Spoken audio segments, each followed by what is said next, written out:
Welcome to Sub Rosa.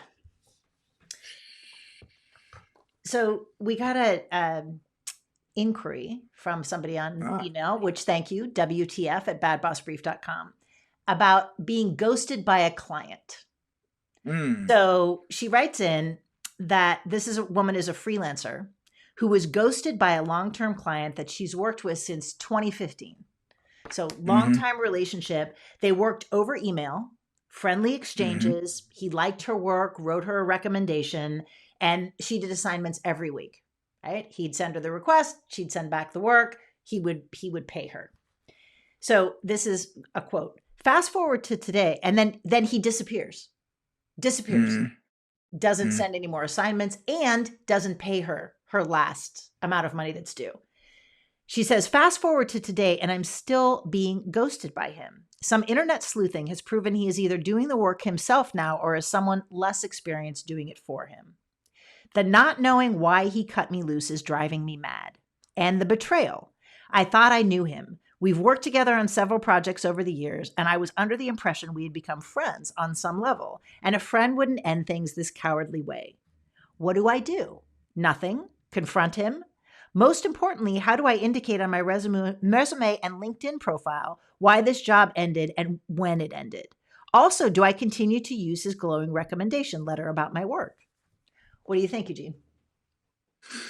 I think that there was a great during the heyday of dating shows, and I would have to peg that as the '90s. I remember some woman who had been dumped on the show have this kind of epiphany. She kind of pauses.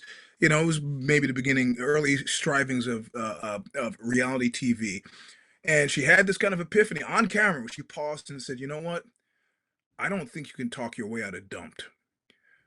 And that in the course of my existence, I have never successfully done so, so I have to assume that she is 100% correct.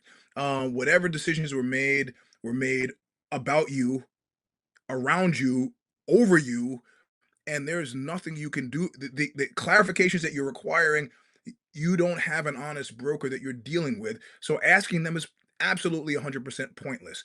It's not like they're going to have a sudden change of heart and be this unmuddied lake of clear vision and explain to you exactly what you did wrong. And it's not like knowing exactly what you did wrong. Maybe it's just fundamentally you, and try as you might, you will never not be you. So as far as I'm concerned, since then, I remember having a project with this fairly famous guy in Los Angeles, and he was trying to fundamentally let me down easy that he wasn't going to pursue the project.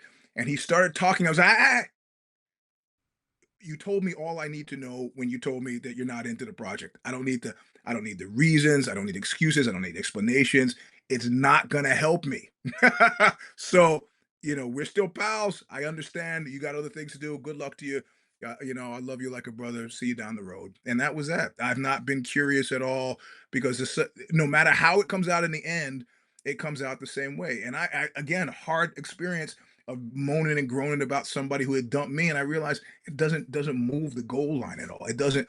Now, if you've been coming to work drunk, or if you've been stealing on the job, if you've been majorly blind to how you've been falling short, then maybe you need to have that clear moment of vision where somebody says, "Look, you were drunk 5 times this month. I cannot have this, and you got to stop. You need help." Sometimes maybe that's called upon. It's a good thing to have happen, but I think in this instance that's not the case. I think it's just, and also you don't know what people are going through. You don't know what this other person is going through. There are a lot of stresses involved in running a business. I'd let it go, and I would keep using letter of reference because I have to assume that the person, it's my nature, but I think that the person maybe feels bad about having to give it substandard treatment. So use the reference. If you want to talk about why the job ended, there are lots of ways in HR speak that you can say they went into a different direction. There was a reorganization. They were had financial whatever. There are lots of ways that you can mitigate. It doesn't always mean it's a bad thing that you separate a company, and leave with the skill that you benefited, and stop worrying about the ways in which you might believe they believe you've fallen short. I don't think it's Yeah. helpful. Because I think there's two aspects to this. One is the Mm, person hasn't paid you. So, yeah. sending multiple emails, which she references in another part of the letter that I didn't read, sending multiple emails, trying to get them to respond back. Well, that's not working. right? That he hasn't responded. The only email you need to say is, you need to pay me this. You owe me this. It's overdue by Mm. this. Presumably it's a small enough amount. You're not going to take him to small claims court, but go ahead and ask for the money. You're probably not going to get Mm. it, need to write it off. I think the bigger issue that I'm hearing in this letter is she needs to metabolize the rejection and Yep. recognize that it is part and parcel of being, particularly a freelancer, right? I Yep. mean, like, you're a consultant, you're a freelancer, you work for yourself. It doesn't matter how long the relationship is. These people are not your friends, Yep. right? I mean, they're not even really like employer relationships that are protected by some sort of legal statutes. It's like, you're a consultant, you're 1099. You are not, Mm. they don't owe you anything except for payment Yep. for what it is that you are, the work that Yep. you're doing for them. So what kind Yep. of concerned me a little bit is that there's a really high level of emotionality that I think is going to be Mm. exhausting if this woman continues to carry it as a freelancer. Right. And she may be young, she may be early in her career, but having done this for a while, you need to be able to let this go and recognize these people are not your friends. And then the last thing is, there are clients that I've had for a long time, right? I mean, a relationship from 2015 to presumably recently, that's a long-term relationship. I have long-term client Mm. relationships, one that goes back for 10 years. Even though I have a general sense that they are pleased with me because they continue to hire me and pay me, I still check in regularly with my long-term clients that have worked with me for years. I check in at least twice a year just to check in. How's everything going? Is there Mm. anything you'd like to see Mm. different? Do you have any feedback for me? Because you can't Mm. assume that just because they keep giving you assignments that things are okay, or that there isn't. So just the notion of, if you are a freelancer who is fortunate to have ongoing long-term clients, particularly long-term clients that account for a big chunk of your revenue, you Mm. want to, you don't have to do it every time, but you want to check in regularly or have some sort of way of getting them to assess, is there anything you'd like to see different? Right. Understand their business, right? So if this came out of the blue, he had a reason for doing this. He's not going to tell you now, right? So you're not going to Mm. get closure from him, but be alert going forward with other clients.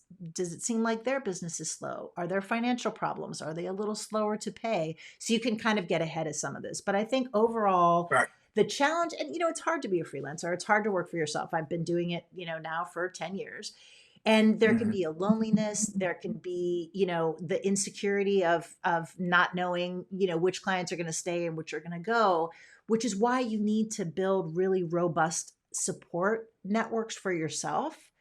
And you can't Mm. rely on your clients to be your friends, or to be that constancy, or to be that community in the same way you might in other arenas.